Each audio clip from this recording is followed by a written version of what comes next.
I want to be honest up front. I've told pieces of this story before and had people tell me I was exaggerating, or that I'd misread the situation, or that there was a simple explanation I was overlooking. Maybe they're right, but they weren't there. They didn't see what I saw, and they didn't have to make the phone call I made the next morning, which told me, without any ambiguity, that something had been deeply wrong that night. I worked at a truck stop in Central Tennessee for almost 2 years. I was 37 at the time, working nights because the shift differential made a meaningful difference to my family's budget. I had 2 kids in elementary school, and my wife worked days at a hospital. The overnight shift was the only thing that made our schedules work. The stop I worked was a decent-sized operation. Not the biggest in the region, but not a small one either. Full fuel lanes for commercial trucks, a diner that closed at 10 p.m., a store that ran 24 hours, and a row of service bays on the south end of the property. The bays were used during the day for basic truck maintenance, tire changes, oil services, that kind of thing. But they closed at 6 p.m. After that, they sat empty. On a Friday night in March, I was working the counter. It was slow. The diner was closed, the lot was about half full of overnight trucks, and I'd had maybe 4 customers in the past 2 hours. At around 1:30 in the morning, the exterior door opened and a trucker came in. He was a big man, 6'3" or 6'4", broad through the shoulders, wearing the standard trucker uniform, jeans, boots, a heavy canvas work shirt. He had a beard going gray and a weathered face that said he'd been doing this work for a long time. I estimated late 50s. He came to the counter and bought a cup of coffee and a couple of items, paid cash. I made small talk the way I always did. "Long night?" I said. "They're all long," he said. His voice was low and rough. "Where you headed?" "Nashville, then Atlanta," he said, waiting for my restart hours. A restart is the required 34-hour rest period before a trucker can start a new work cycle. If he was waiting for his restart, he'd be in the lot for a while. "You in the main lot?" I asked. "Bay Area," he said. "South End. Figured it'd be quieter." The service bays were dark after 6.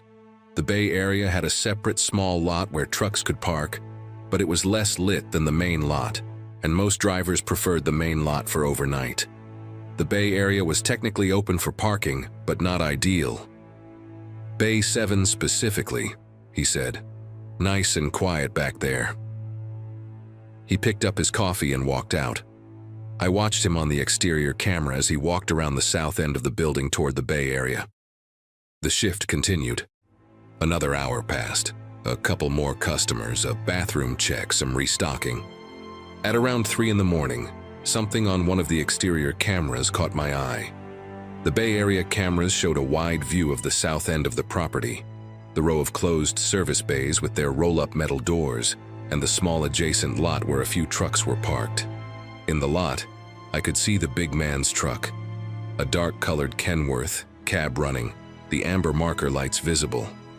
In front of Bay 7, the closed bay directly adjacent to where his truck was parked, there was someone standing, not the trucker, someone else. A figure, smaller, standing in front of the closed roll-up door of Bay 7, standing very close to the door, facing it, like they were looking at the metal surface. I watched the figure for a moment, trying to make sense of what I was seeing. Bay 7 was closed and locked. There was nothing in there, no reason for anyone to be standing in front of it. I called Pete on the radio. Pete was my lot attendant again. Different stop, different Pete, but same role. "Pete, you see anyone on the south lot by the bays?" Pete's voice crackled back. "Nah, haven't been down that way in a bit. Why?" "Someone standing in front of Bay 7, I said. "Not one of our regulars, small figure." "I'll walk down," he said. I watched the camera feed. Pete's flashlight appeared in frame a few minutes later. He walked across the south lot toward the Bay Area. The figure in front of Bay 7 didn't move as Pete approached. Pete got to about 20 feet away and stopped. He stood there for a moment. I could see him on the camera. Him, his flashlight beam, and the figure in front of Bay 7. Then Pete turned around and walked back toward the main building very quickly. He came in through the side door at almost a jog. His face when he came in was different. Pete was a guy who'd worked this job for years. He'd seen things. He had the specific, settled demeanor of someone who didn't rattle easily. He was rattled. "What's in Bay 7?" he said. "Nothing," I said. "It's been closed since 6. "It's locked?" "Should be. Manager locks the bays at the end of the shift." Pete leaned on the counter. He looked at the camera monitor, at the feed from the south lot. "What did you see?" I said.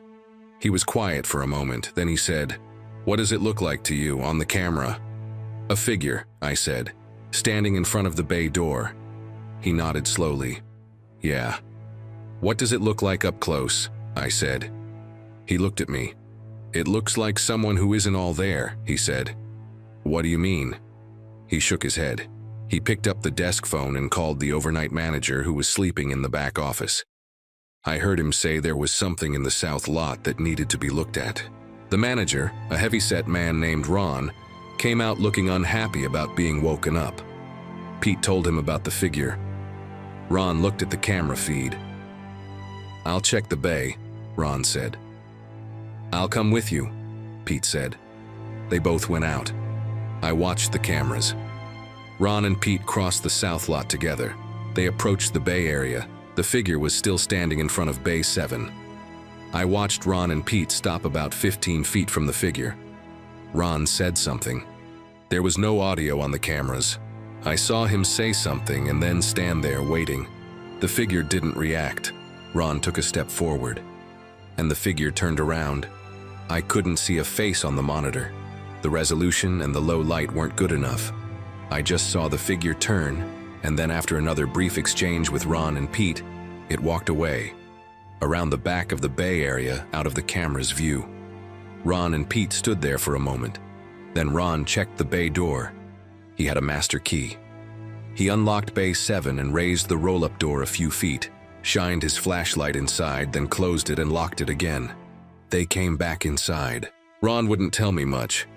He said the person outside was confused, possibly under the influence of something. He said they'd moved on. He said I should call him immediately if I saw the figure again. He went back to his office. Pete sat in the back corner of the store for about 20 minutes before going back to the lot. I worked the rest of the shift without incident. The next morning, before I left, I checked in on the trucker who'd been parked in Bay 7. His truck was still there, amber lights still on, engine still running. I asked the day shift manager, who'd come in at 6, if the driver had checked in. He hadn't. At around 8 a.m., concerned, the day manager and one of the day lot attendants went to knock on the truck's cab. No answer. They called the police. The officer who responded asked for permission to enter the cab. The cab was empty. The truck was running, the personal effects were inside. A bag, a jacket, a logbook, a phone. But the driver was gone. The police filed a report. They did a full search of the property. They checked the bays, including Bay 7, which was empty. They checked the surrounding area. The driver was never found on the property. I gave a statement about the trucker, the fact that he'd come in, what he'd bought when he'd walked to the bay area. I mentioned the figure in front of Bay 7. The investigating officer asked me to describe the figure. I said it was small, slight build, standing very close to the bay door. I said when it turned around I couldn't see the face on the camera. The officer wrote it all down. I asked if they'd found anything. "Not yet," the officer said. "As far as I know, the trucker was never located. I searched online a few times in the weeks after, looking for news about a missing truck driver in central Tennessee, and didn't find anything that seemed to match. That absence disturbed me almost as much as anything else. But the thing I keep coming back to, the thing that Pete said before he went back out to the lot that night, stays with me." I asked him one more time what the figure looked like up close, what he meant when he said it looked like someone who wasn't all there. He looked at me for a long time. Then he said, "The lights in that bay area, they're on motion sensors. When I walked up, mine came on. Ron's came on when he got close." "Okay," I said. "The figure was standing right in front of that bay door the whole time. 5 minutes at least, maybe more." "Right," I said. "The motion sensor never came on for it," Pete said. "Not once. The light never came on." He let that sit for a moment. "Motion sensors detect heat," he said. "Body heat." Then he went back outside. I've worked a lot of jobs since that truck stop. I've never gone back to overnight work. And every time I pull into a truck stop on a long drive, to get gas, to get coffee, to use the restroom, I look at the service bays on the south end of the property, and I don't walk over there.